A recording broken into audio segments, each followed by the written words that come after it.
शाबाश, ठीक है। तो आज पढ़ते हैं रशियन मैम रेवोल्यूशन। हाँ मैम सब टेस्ट जो इंग्लिश का वो संडे लोगे? टेस्ट इंग्लिश का कल क्लास नहीं है ना तुम लोग, most probably Thursday Friday Saturday हो सकता ओके है, मैम। हाई चांसेस, ठीक है, क्योंकि संडे को आई थिंक कोई और टेस्ट है तो ऑलरेडी रेडी हुआ ही होगा, ठीक है। इन 1914 जार निकोलस, 1914 से पढ़ रहे हैं, 1914 में क्या हुआ था?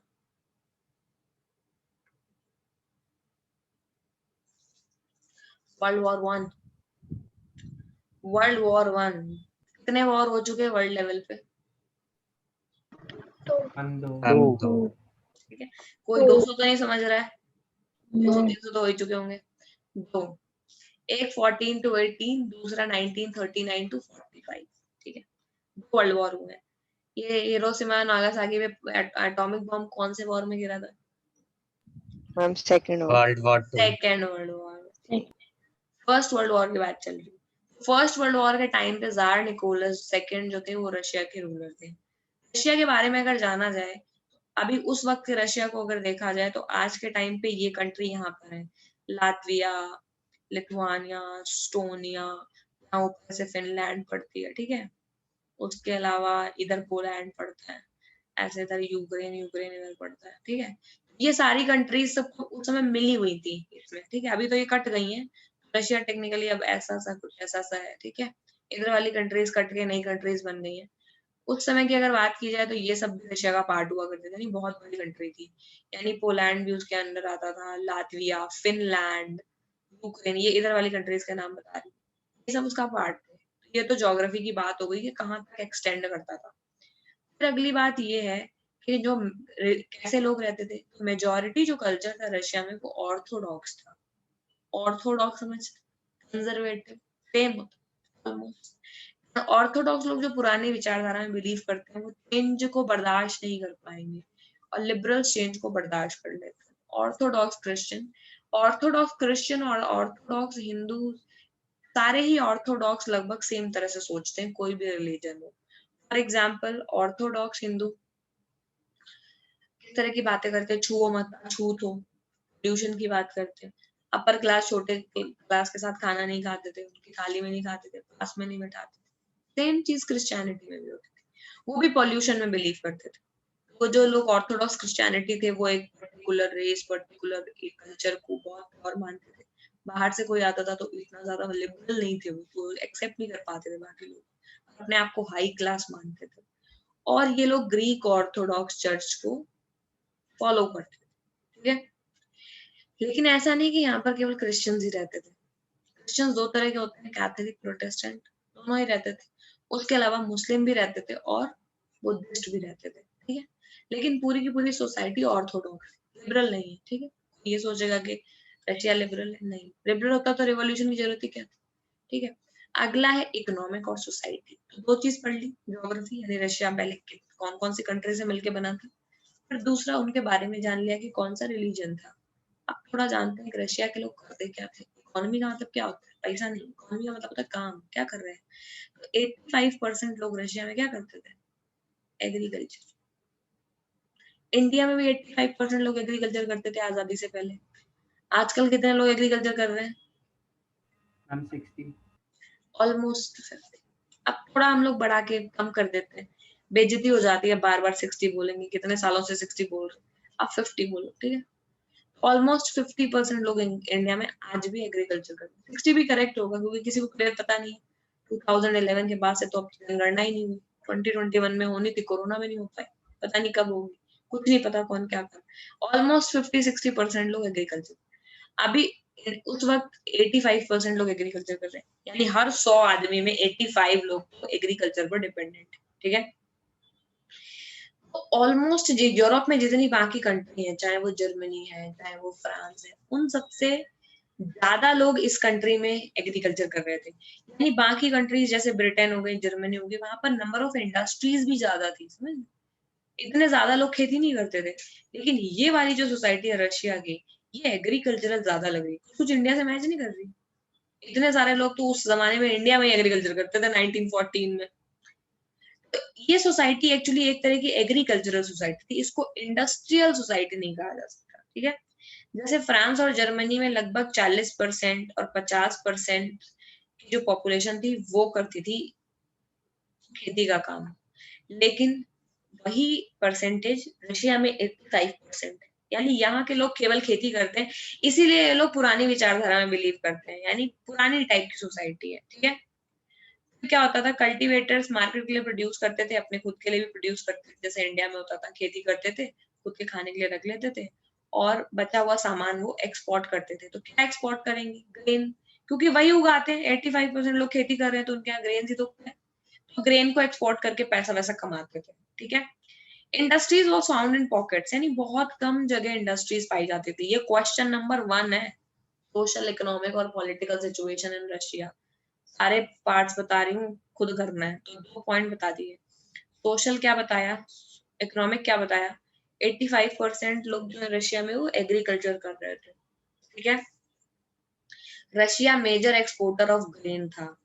तीसरा पॉइंट है, इंडस्ट्रीज जो थी वो पॉकेट्स में थी, यानी कम थी, ज्यादा नहीं थी। अगर एक दो एरिया थे जो प्रोमिनेंट थे, यानी जो फेमस थे इंडस्ट्रीज के लिए, मॉस्को करंट कैपिटल और सेंट पीटर्सबर्ग, ठीक है, इन 2 जगहों पर इंडस्ट्रीज पाई जाती थी। और बाकी जगहों पर छोटी छोटी वर्कशॉप थी, ऐसा नहीं बड़ी इंडस्ट्री, छोटी छोटी दुकान, छोटी छोटी वर्कशॉप में काम चलता था इंडस्ट्रीज का, ठीक है। जो मेजर फैक्ट्रीज रशिया में लगाई गई थी वो 1890s के टाइम पे लगाई गई थी। उसी टाइम पे रशिया में रेलवे वगैरह का एक्सटेंशन भी हुआ था, यानी वर्ल्ड वॉर 1 से तकरीबन 20-25 साल पहले से हल्की हल्की इंडस्ट्रीज लगाई गई थी।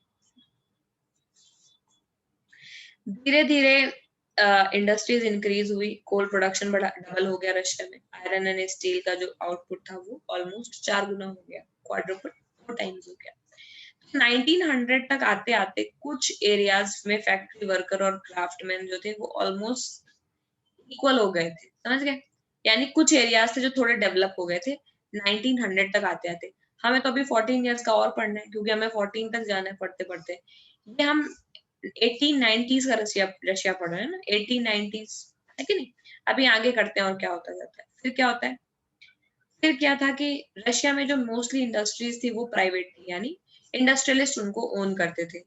गवर्नमेंट की जो गवर्नमेंट कुछ फैक्ट्रीज को सुपरवाइज करती थी, वहां पर बहुत मतलब मिनिमम वेज भी मिलता था लोगों को, लिमिटेड आवर्स होते थे काम के, लेकिन जो फैक्ट्री के इंस्पेक्टर्स होते थे वो अच्छे से नहीं चलते थे, रूल्स जो है वो ब्रेक करते थे बहुत ज्यादा, ठीक है। जैसे कि वर्कर्स को, तो बात की एक बात यह है कि रशियन सोसाइटी में वर्कर्स की हालत अच्छी नहीं थी। वर्कर्स को लगभग 15 आवर्स 10 से ज्यादा काम करना पड़ता था। उनका एकोमोडेशन जो था वो डॉर्मेटरी मतलब कॉमन रूम जिसमें 10-12 बेड पड़े हैं, ऐसा ही है। देखो कितने लोग सो रहे हैं, ये डॉर्मेटरी है। रहने की कंडीशन अच्छी नहीं थी, वर्कर्स की हालत बहुत ज्यादा खराब थी, ठीक है। अब क्या है कि वर्कर्स जो थे वो अलग अलग तरह के थे, उनके अलग अलग टाइप इंडस्ट्रीज में वर्कर काम करते थे, ठीक है। जैसे मेटल वर्कर हो गए, ठीक है। मेटल वर्कर्स अपने आप को एरिस्टोक्रेट समझते थे, बाकी वर्कर्स है वो अपने आप को बड़ा समझते थे, ठीक है। वीमेन भी थी, वो भी कहीं कहीं काम करती थी। 51% ऑफ फैक्ट्री लेबर जो थी वो वीमेन थी, यानी 30% वीमेन भी काम करती थी फैक्ट्रीज में, लेकिन उनकी सैलरी भी कम थी। तो ये सब प्रॉब्लम है रशिया की। सोसाइटी है, सोसाइटी एग्रीकल्चरल है प्रॉपरली, कम जगह फैक्ट्रीज हैं। सेंट पीटर्सबर्ग और मॉस्को में मैक्सिमम फैक्ट्रीज है। वर्कर्स की हालत ठीक नहीं है, 10 से 15 घंटे काम करना पड़ता है। फैक्ट्रीज में 1/3 women भी है, ठीक है। ये सब आपको लिखना है सोशल में कि कैसी सोसाइटी थी। फिर क्या होता है, धीरे धीरे जो वर्कर्स की प्रॉब्लम बढ़ने लगी तो कुछ वर्कर्स जो है वो एसोसिएशंस बनाने लगे कि हमें, जैसे ट्रेड यूनियन होते हैं ना, जब किसी वर्कर के साथ कुछ गड़बड़ हो जाता है तो पूरी ट्रेड यूनियन जो होती है वो मैम हड़ताल स्ट्राइक पर चली जाती है। समझ आ रहा है सबको? Yes ma'am. Ma'am I have a doubt. Yes, ma'am. हाँ बोलो बेटा। मैम अगर वर्कर्स की प्रॉपर्टी बढ़ती रही तो मैम मतलब मैम मेरे को समझ नहीं आया, मतलब वर्कर्स की प्रॉपर्टी क्यों बढ़ी? प्रॉपर्टी नहीं, problem. Problem, yes ma'am. Workers की प्रॉब्लम इसीलिए बढ़ी क्योंकि पहले तो रशिया में एग्रीकल्चरली सब लोग करते थे, ठीक। अब आगे लिखा है लेकिन अभी बता देती हूँ। तो एग्रीकल्चर में जो लैंड होती थी, जैसे अपनी सोसाइटी में जमींदार होते थे ना, उनके पास बड़ी बड़ी जमीनें होती थी। तो अपने इंडिया में जब जमीन Yes, सुना है, पढ़ा है ना 8th में जमींदार, तो जमींदार yes, लोग बहुत बड़ी बड़ी जमीनों के मालिक होते थे। इनके यहाँ जो लोग काम करने आते थे उनके पास क्या पैसे होते थे? नहीं होते थे। एग्रीकल्चरल लेबर्स, वैसे ही ये सारी जमीनें तो जमींदार को बिलोंग करती थी। तो हमारे यहाँ भी 85% लोग एग्रीकल्चर करते थे। सेम सिचुएशन रशिया की है। रशिया में जिनके पास जमीनें थी उनको बोलते थे रशियन सर्फ लॉर्ड। कौन है वो? लॉर्ड। हिंदी का वर्ड, हिंदी में जमींदार, इंग्लिश में लॉर्ड, समझ गए? तो जो रशियन फ्यूडल लॉर्ड्स है, फ्यूडल का मतलब जमींदारी सिस्टम को फ्यूडल बोलते हैं। ये टर्म इसके लिए यूज होता है, तो याद रखो, अभी डिटेल में नहीं जाएंगे। रशियन लॉर्ड्स बड़ी कंट्री साइड में बहुत बहुत बड़ी बड़ी जमीनें लेके बैठे थे। इनके पास पीजेंट्स काम करते थे, लेकिन पीजेंट्स को उतना कुछ प्रॉफिट नहीं होता था और इतना वो टैक्स बहुत वसूलते थे ये रशियन लॉर्ड्स। सोसाइटी में ऑलरेडी प्रॉब्लम थी। क्या होने लगा कि जब इंडस्ट्रीज मॉस्को में, सेंट पीटर्सबर्ग में बढ़ने लगी, तो इसमें से बहुत सारे लोग यहाँ गांव को छोड़ करके उन फैक्ट्रीज में काम करने चले गए। ठीक है, उनको ये लगा कि गांव में रशियन लॉर्ड्स परेशान करते हैं, पैसा वैसा नहीं कमा पाते, टैक्स देना पड़ता है। सिटी में जाएंगे, अच्छी जिंदगी जिएंगे, है कि नहीं? लोग सिटी से ले जाते हैं। तो यहाँ से ये आदमी चल के सिटी आ गया। सिटी आने के बाद उसको लगा अरे सिचुएशन तो अलग है, 15 से 18 घंटे काम करना है 24 घंटे में। एक डॉर्मेट्री मिलेगी ऐसी जिसमें सोना है। अगर पहले की मशीनरीज, जो आजकल तो बहुत मॉडर्न सिस्टम हो गया, पहले की मशीनरीज इतनी हैवी होती थी कि हाथों हाथ कट जाते थे। तो कोई सोशल सिक्योरिटी नहीं, स्लम गंदे एरियाज में जाना, गंदे एरियाज में यूरिनेट कर रहे हैं, नहाने की प्रॉब्लम, इन सारी प्रॉब्लम से धीरे धीरे वर्कर्स की जो हार्डशिप है वो बढ़ती गई। ठीक है, जब वर्कर्स को लगा, और स्पेशली उन्हें गुस्सा इसलिए आया क्योंकि ये जो इंडस्ट्रियलिस्ट है, ये इंडस्ट्रीज लगा के सारा प्रॉफिट तो अपनी जेब में रखते हैं, ये इनकी पॉकेट है। तो ये लगा वर्कर्स को कि ये हम इनकी फैक्ट्रीज में काम करते हैं और ये सारा पैसा अपनी जेब में रखते हैं, हमें 15 से 18 घंटे काम कराते हैं। तो ऐसे में वर्कर्स लोग अपने एसोसिएशंस बनाने लगे और धीरे धीरे वो स्ट्राइक करने लगे, हड़ताल, स्टॉप वर्क, काम नहीं करेंगे, समझ गए? जब वो अपने एम्प्लॉयर्स के साथ में डिसएग्रीड हो जाते थे, और कितनी डिसमल और कितनी खराब, डिसमल का मतलब कितनी खराब वर्क कंडीशंस में काम करना पड़ता था, समझ गए? तो धीरे धीरे ये स्ट्राइक, आप प्रॉब्लम समझ आए? Yes ma'am. जिसने पूछा था उसे समझ आई? yes, ma'am. ओके। तो धीरे धीरे ये प्रॉब्लम टेक्सटाइल इंडस्ट्रीज में ज्यादा देखने को मिली, फिर मेटल इंडस्ट्री में देखने को मिली। वर्कर्स ये कह रहे थे कि हम इंडस्ट्रीज में 15 से 18 घंटे काम करते हैं, आप इतना पैसा हमसे कमाते हैं और हमें कुछ देते नहीं है। यही बात तो सोशलिज्म कर रहा है, याद करो पिछली क्लास में क्या पढ़ाया था। तो कार्ल मार्क्स क्या कह गए हैं कि इंडस्ट्रियलिस्ट जो है वो क्यों अमीर है, क्योंकि वो गरीबों को उनका हक नहीं देते, अपनी फैक्ट्री में काम कराते लेकिन पैसा नहीं देते। तो क्या लग रहा है कि इस तरह की थिंकिंग तो ऑलरेडी वर्कर्स के माइंड में है कि नहीं? यही थिंकिंग आगे जाकर के बनेगी रशियन रेवोल्यूशन का रीजन। और इसीलिए जब रशियन रेवोल्यूशन होगा तो फिर रशिया में सोशलिज्म आएगा, क्योंकि ये लोग ऑलरेडी ये सिचुएशन देख रहे हैं। जब नई इंडस्ट्रीज बन रही है तो ये ऑलरेडी ये चीज देख रहे हैं कि हमारे साथ कितना बुरा बर्ताव कर रहे हैं। ठीक है, समझ आ रही है? Yes ma'am. Yes, ma'am. Yes, ma'am. Yes ma'am. 1 minute wait करना पड़ेगा, थोड़ा ये ऊपर की तरफ आया नहीं अभी।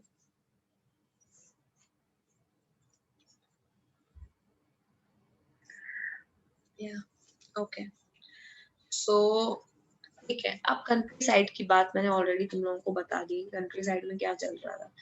सिटीज में यानी सेंट पीटर्सबर्ग और मॉस्को में ये चीजें चल रही थी, बट कंट्री साइड में भी हालत अच्छी नहीं थी। यानी जो लोग पीजेंट्स थे वो कल्टीवेट कर रहे थे most of the land, but nobility, nobility कौन है?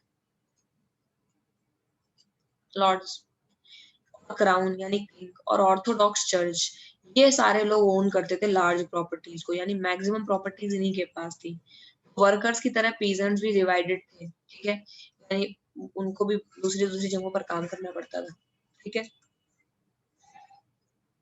और पीजेंट्स में जो है वो ऑर्थोडॉक्स भी थे, वो भी डीपली रिलीजियस थे, बट कुछ केसेस को छोड़ दो तो पीजेंट को भी कोई रिस्पेक्ट नहीं था नोबिलिटी के लिए। क्यों? क्योंकि नोबल्स के पास पावर थी, पोजीशन थी, ठीक है, और वो लोग पॉपुलर भी थे।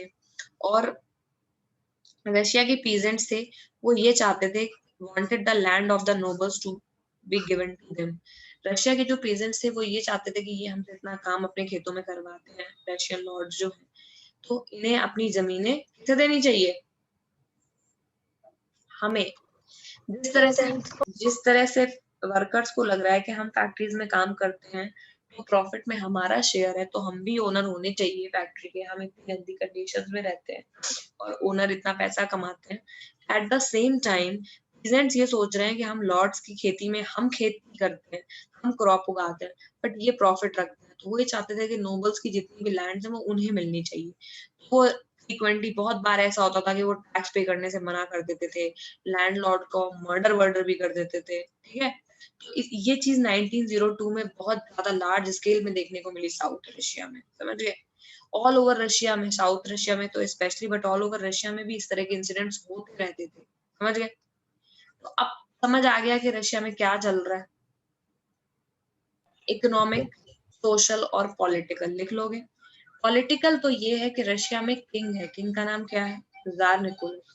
रशिया में नोबिलिटी है, ऑर्थोडॉक्स चर्च की चलती है, तो ये तो पॉलिटिकल है। सोशल है कि रशिया की 85% जो लोग हैं वो एग्रीकल्चर करते हैं, सोसाइटी ऑर्थोडॉक्स क्रिश्चियन है, पीजेंट्स जो हैं वो मैक्सिमम खेती करते हैं, रेंट पे करते हैं लॉर्ड्स को, वर्कर्स हैं वो इंडस्ट्री में 15-18 घंटे काम करते हैं। इकोनॉमिक कंडीशन में आपको यही लिखना है कि जो वही सॉरी सोशल में आपको ये लिखना है कि ऑर्थोडॉक्स चर्च के लोग रहते हैं और कुछ ऑर्थोडॉक्स के अलावा और क्या थे बेटा? दो जो रिलीजन थे वहां पे, प्रोटेस्टेंट, कैथोलिक और दो बुद्धिस्ट। और ये लिखना है, ठीक है, सोशलिज्म में। फिर ये लिखना है कि मैक्सिमम लोग ऑर्थोडॉक्स चर्च के हैं। इकोनॉमिक में आपको ये लिखना है जो मैंने इसके जस्ट पहले बताया, ठीक है, जस्ट पहले बताया ना, इसके जस्ट पहले बताया अभी ना कि नोबल्स के पास पावर है, वो पैसा नहीं देते हैं, पीजेंट्स को रेंट देना पड़ता है और वर्कर्स Yes, को ma'am. 15 से 18 घंटे काम करना पड़ता है। You have to cooperate a bit, ठीक है, बिकॉज आई एम फॉरगेटिंग भी थोड़ा सा, ठीक है। तो सोशलिज्म इन रशिया। अब let us do one thing. Question number 1 होगा, I think it would be here. इसका क्वेश्चन नंबर 1 अपनी बुक का पढ़ना जरा।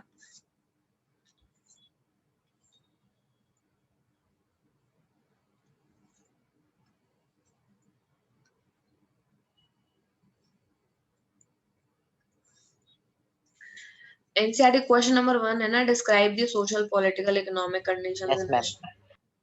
Just do that question for the day, ठीक है। नेक्स्ट क्लास थोड़ी 2-3 क्लास में, अभी आधा घंटा गैप हो गया है, तो 2-3 क्लास में हम 5 मिनट पहले क्लास शुरू करेंगे और 10 मिनट लेट छोड़ेंगे, तो 15-15 मिनट करके आगे की 3 क्लास में कवर कर लेंगे, ठीक है। Yes, ma'am. बस ये क्वेश्चन कर लो, ठीक है। I'll be going guys, ठीक है। Okay ma'am. अभी की क्लास आज के लिए, ठीक है, आज की यहीं बंद करते हैं, बिकॉज मुझे ऐसा लग रहा है जैसे कि मैं शायद भी बिल्कुल पूरी तरह सो सकती हूँ, हैवी डोज हो गई है दवा की। Okay, ma'am. Thank you. Bye.